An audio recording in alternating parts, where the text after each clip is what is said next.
Hello, everyone. You can hear me well?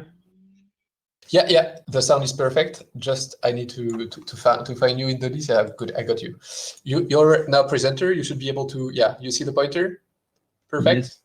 Okay, so it's my pleasure to welcome for the second talk Olivier Goury, researcher at INRIA Lille, as you can read, and he will talk to you about especially model order reduction that he's an expert of. Go ahead, Olivier. So hello everyone. Today I will talk about model order reduction, but for contact forces, and in a specific case of soft robotics self collisions. So which means cases when the robots collide with itself, essentially. So on the first slide you have just two examples. One of a soft finger that collides with itself as you pull on a cable, and the other one will be I will show in the end. So it's a model of a real robot that is a manipulator made of vertebrae, soft vertebrae that actually collide all along the arm. Okay, so let me move on. Let's see. Okay, that's what I will talk about. So first of all, why we want to reduce contacts, essentially to gain time. Then what is the method we use to reduce the contact, and then I will show these two examples in more details. Okay, so what is the problem? So as you may know, when you have a lot of contacts in SOFA, the frame rate of the simulation drops dramatically. So in this case, I displayed the two examples. They are quite extreme in terms of collision model. Like obviously, it's just you would actually not need to have such a detailed mesh for the collision to treat it correctly, but it's just to show that it can slow down a lot. So essentially, in these two cases, what happens is, so if you look at the typical SOFA equation, the second law of Newton, what this will affect is the last term over here. So that takes into account the contact forces. So in particular, the lambda takes the contact magnitudes into account. And if you have a lot of contacts, like in these two examples, lambda will be of very high dimension. And so in principle, it's not directly a problem. So I will just, of course, you have the Signorini law. So that says basically that you have a complementarity between lambda, the contact force, and delta, which represent the gap between the object and, for example, in that case, a plane. And you have a complementarity that says basically either the force is positive and there is no gap because there is contact, or there is a gap and then there are no forces. Okay, so why actually, how does it come that when you have a large lambda, you have a slow simulation? So basically, if you start, you come back to the second law of Newton. I skip a lot of steps, but once you have discretized and linearized in time and space, you end up with a linear system to solve at each time step. So you have a part of it that represents the mechanics of the object, and the other part that represents the contact constraint in this case. And okay, and to solve that in SOFA, typically you compute what is called a free motion. So it means you solve that equation, but you ignore the contact, basically. So what you end up with, if I show here on the left picture, basically you solve the problem without considering the contact. So you may have interpenetration. So you violate the constraint. In that case, delta. So the gap is actually negative. The object is inside the plane in that case. And what you do then is that you solve. So you end up with a LCP, which is a linear complementarity problem. Essentially, where you try to find the force lambda that will counteract and that will bring back the object so that there is no interpenetrations. And you still have to verify Signorini law. And to solve that typically you use a Gauss-Seidel algorithm, so you solve the contacts one by one. One contact is the unknown, all the others are frozen. You find the value and you iterate. And if you have a lot of contacts, this takes a lot of time. So that's what it is. Okay, so now we're trying to reduce the contact forces.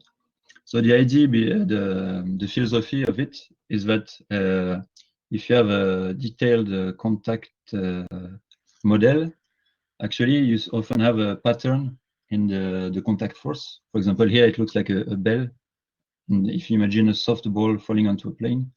So the idea is that we will represent the lambda as a linear combination of some reduced contact modes, essentially. So here those modes would be it's showed in red, the psi matrix. So your new unknown would be the beta, which represents the magnitude of each of those contact modes, essentially. And so we are going to look for this as that we force, so as lambda has to be positive, we force the reduced contact basis to be also positive. So it has to be modes that have positive values, and beta has to be positive too. But that's a big difference compared to traditional model order reduction, like it's done in the SOFA plugin, for example. So before we were solving, we had the linear LCP that was taking this form, and now basically we just replace lambda by this reduced formulation. And so now you want to find beta that will make the gap 0, where to avoid interpenetration, and you may actually fail in this case because you reduce your you don't have as much freedom as you had when you had the full lambda. But if psi is if psi is well chosen, you can go not too far. And actually, to regularize the LCP, we project this equation onto the reduced contact space to have something that is well defined, essentially. So we are trying to, instead of reducing the gap for all the contact points, we are reducing a reduced gap, so a projected gap, which is a bit easier to have a feeling for, but that's what we do. So essentially, that's what we'll be solving now. And if you go back, so we're still going to solve a Gauss-Seidel problem, but on a reduced version. And we are still using Signorini law, but in a reduced way, which means now we want the projected gap to be in complementarity with the reduced variable of contact. But in the end, what it means is that we can use exactly the same constraint solver that are in SOFA. We don't need to implement a new constraint solver. We just use the same solver, just on a reduced problem, essentially. Okay, and just I will go quickly because time is running out. So, and just to generate the basis, the reduced contact basis. So in the similar way we do in the More plugin, we generate a lot of data and we store the lambda values. And now we cannot use a singular value decomposition because you would not get a positive basis if you were doing that. So we use some heuristic algorithm essentially to generate a basis that is positive. Okay, and yeah, so it's a heuristic. So you start with random values in it and you iterate to converge to some positive basis. Okay, so I will just quickly go through the example. So this finger example is quite simple. It's really just to show the idea. So if you do not consider collisions, you have a behavior that is not correct. So it's important to consider collision in this case. So here is just to test the method. So it's a bit silly, but we have a fairly refined collision model on the finger articulations. You would not need actually in practice such a fine model, but it's just to show the principle. So for you to get a feeling, here are displayed some modes, reduced contact modes. So they are displayed with these blue arrows. So for example, you have one here that represents the fact you have a first contact on the first articulation. There the contact starts to spread to the second articulation. Then it's a bit in between the two. And for example, the mode number 4, you have more contact on the top of the articulation. essentially. So the idea is that the modes there, because they are positive, they represent an addition of contribution, because you cannot subtract the data because all the modes are positive. So it's a more of a mutually exclusive add of contribution, let's say. So it's compatible with inverse modeling in SOFA. So here we can use the SoftRobot inverse plugin and have using the reduced contact within it. Okay, and I will just go quickly because I have 12 seconds. It's fine. It's fine. Go ahead. So here's the example I was talking about. So it's a soft manipulator that's displayed at the showroom at INRIA Lille. So it's made of 3D printed vertebrae that are flexible. And so it's actuated with cables, with tendons. And as you pull on it, you have naturally self-collisions. So it's a zoom here on self-collisions that tends to rigidify the manipulator and actually can help to lift the loads, for example, or rigidify its structure. So it's really important to take these collisions into account. But there are a lot of them all along. So we're using a collision model. I would like to share, just to show you a video briefly.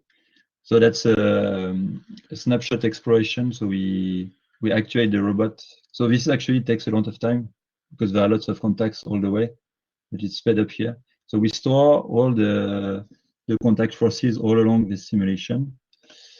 And so yeah, we generate a reduced model. Okay, and in the end, so just to show here, so it's in a specific case where you pull on the robot with a specific force. If you don't consider self-collision, you have a lot of errors, obviously. And as you increase the, so that's in red, and in blue, it's using the reduced contact model. As you increase the number of modes, you reduce the error, but actually you have a limitation of, it's not perfect. At some point, because you use a heuristic algorithm to select the modes, it tends to fail after, if you have too many modes, it doesn't work so well actually. But you can still have a fairly good precision. Okay, and just for the timings, in the case of this, the robot is called Echelon. You see that basically you can almost treat contact without extra cost actually in this case. So using about 20 reduced contact modes, you converge quite fast in the Gauss-Seidel algorithm. And if you are using the contact model, you see that you go at a 0.2 times FPS, which is very, very slow. And we can keep sort of real-time performance.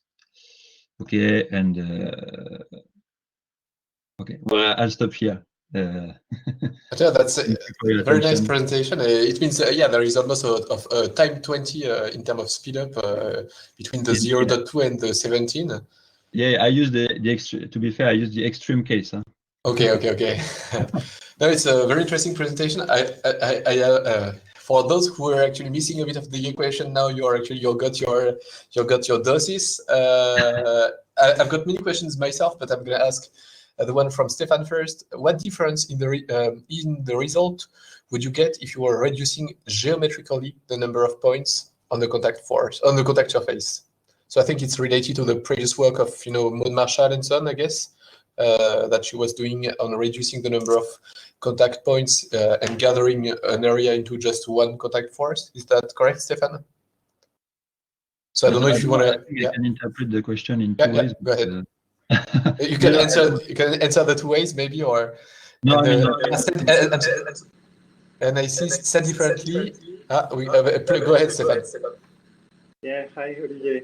No, but it's not necessarily related to what Maud was saying or doing, but just to understand how close this is to a more mechanical approach or a more geometrical approach in a way, because like you said, you have many points on your contact surface, which is of course an extreme case. So if you were sampling the contact surface more coarsely,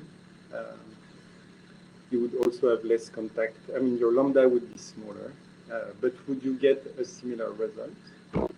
I guess. Yeah. So it's a compromise. I think. So in these examples, especially the finger case I used a ridiculously high number of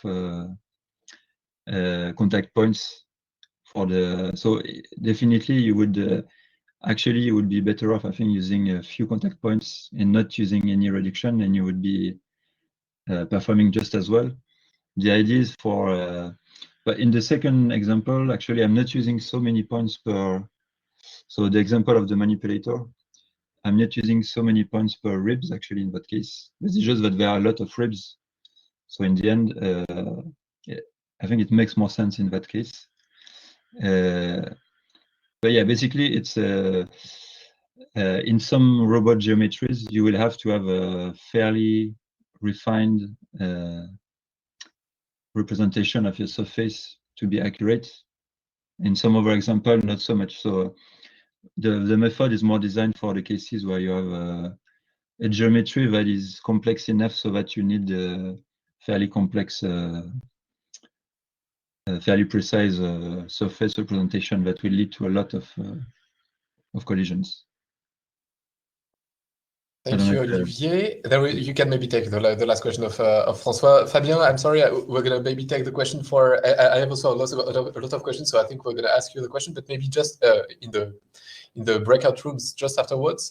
But François, sorry for that, Fabien. If you can stay with us still for the next break, it would be amazing. François. So he's asking, maybe on a similar part as what Stéphanie is saying, I was wondering if the research topic of volume contact constraint, in the sense of reducing the contact in a volume, are a particular case of the phi or reduction matrix that you presented. I think it's a. I don't know if it's a particular case. I think it's a different approach. Because in that case, it's hard to tell. I think in this case, I'm trying to find patterns of contacts. So this works well in the case of self collision in soft robots because they are always similar in a way.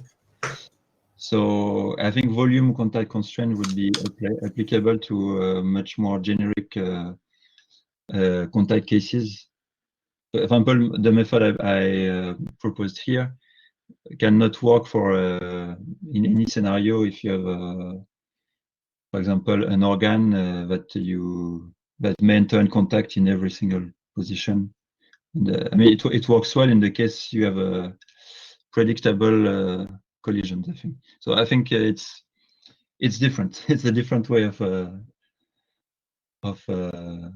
seeing things here.